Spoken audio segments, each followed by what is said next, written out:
It's Mari McInerney here in Melbourne, and we're at the Sharing Minds Forum at the Darebin Arts Centre, and I've got two of the people who have organised today's forum here. Would you be able to introduce yourselves, please? Well, I'm Maggie Toko. I'm the CEO of VMIAC, the Victorian Mental Illness Awareness Council. And I'm Marie Pugh, and I'm the CEO of Tandem, which is the peak body for mental health carers or family and friends in mental health. And can you tell us a little bit, Maggie, about today? What are we going to be doing here today? What are we seeing? Well, what we're seeing is an array of organisations, of groups.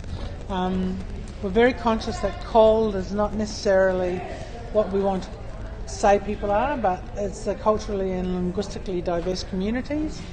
They were funded by the Department of Health and Human Services, and VMIAC and Tandem were given an amount of dollars to then give out to the community. So there was a selection criteria, there was an application process, and a variety of services applied for the funding. From the amounts were from $80,000 to $5,000 that was given out.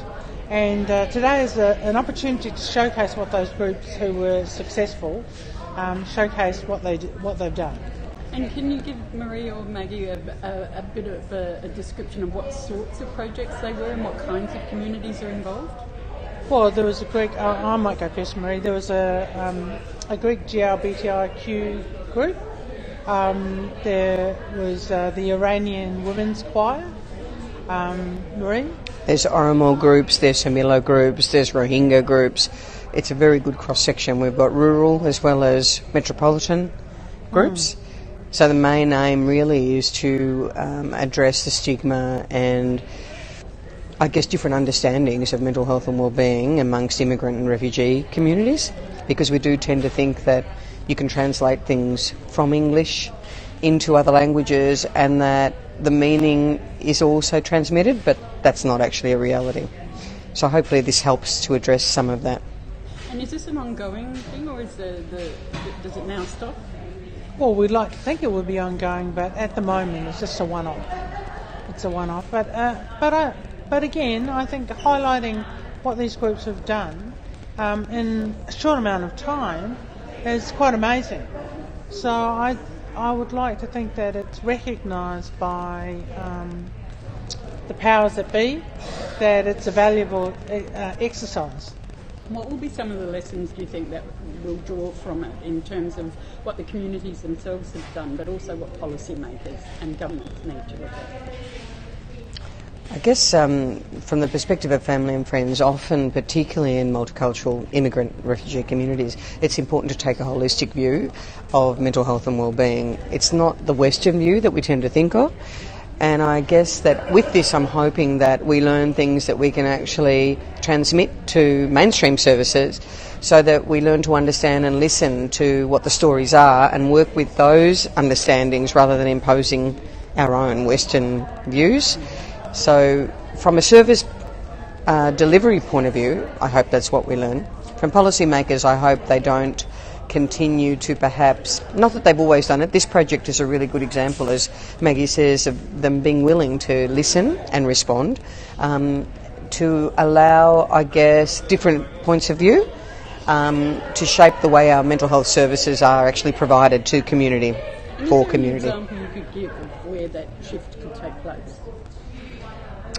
I think some of the learnings from some of these projects may give us an inkling that there may be other more innovative ways to think about how we address health and wellbeing outcomes. Well, it's a very timely thing, as you know, because we're heading into a state election here in Victoria. Mental health is very much on the agenda, not necessarily in the ways that everybody wants. Maggie, VMIAC has released its state election platform in recent weeks. What are your main asks and main concerns? So we're asking for three things. One has to do with safe in hospitals. The other is around sexual safety in hospitals, and the third is around the NDIS. And what's the safety in hospitals particularly? What are the issues of that? Well, I think the issues are around the restrictive practices that occur. And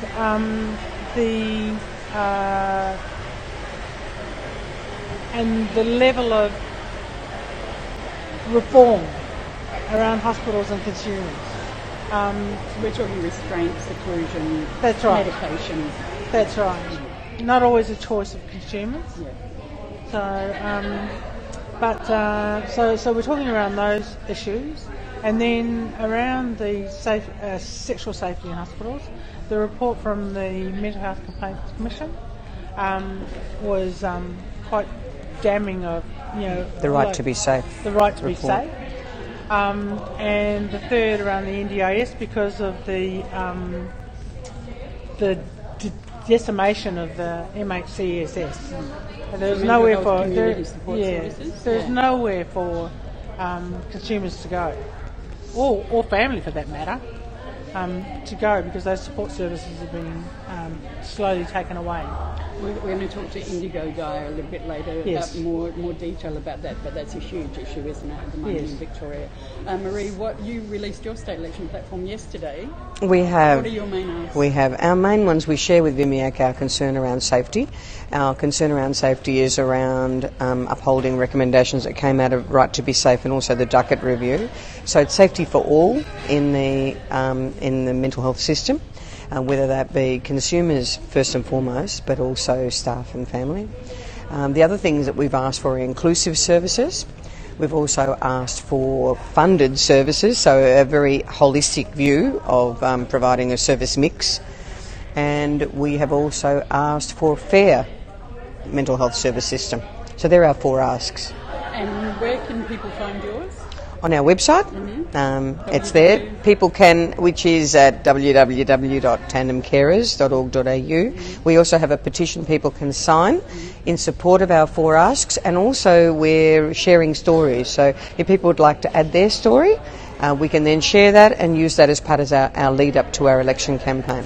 Great. And Maggie, yours is at vmiac.org.au? That's right, it is. And the actual official launch of our election strategy is on October the 24th. It's a Wednesday at 2 o'clock in the afternoon at the Pullman Hotel on Albert Park. Fantastic. Thank you both very much.